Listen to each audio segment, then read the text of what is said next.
Religious people tend to bristle at the term magic when used to describe the supernatural or gods.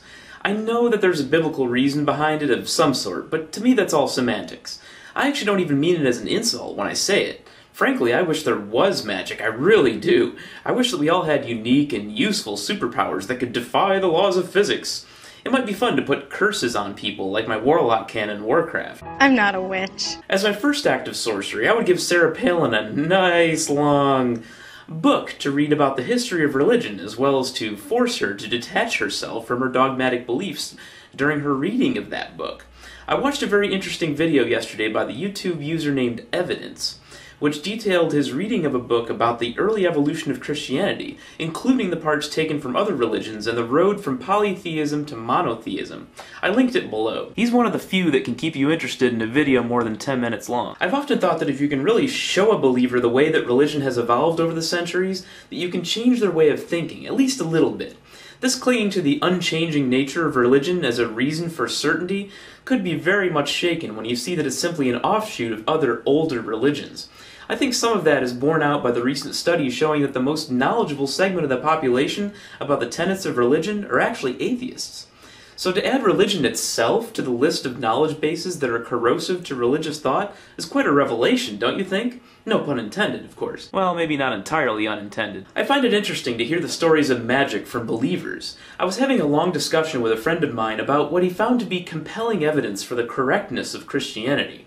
He said that the best evidence he had could be summed up in just a couple lines. So what was it?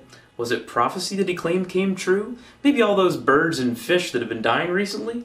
No, it was because he says in the Bible that the secular leaders of the day looked for Jesus' body and could not find it. Take that in for a second. He believes that the best evidence showing that his religion is true is because adherents of the religion wrote a book saying that people looked for the body of the person that started the religion and couldn't find it. That's like someone's mom writing a note saying that her son didn't steal any lunch money. Well, says right here you didn't do it. I guess you're free to go, Timmy. Another friend of mine has been having a discussion with me recently about supernatural experiences in the Catholic faith, and to show what he meant, he sent me some videos about various claims of miracles that happened around the world.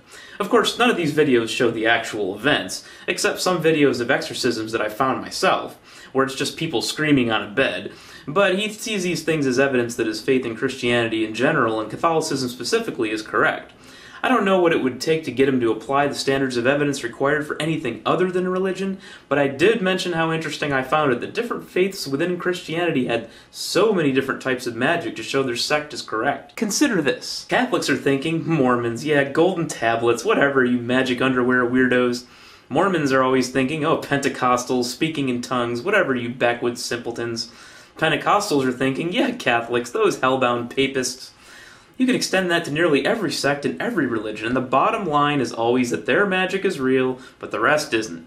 Round and round it goes. Where it stops, nobody knows.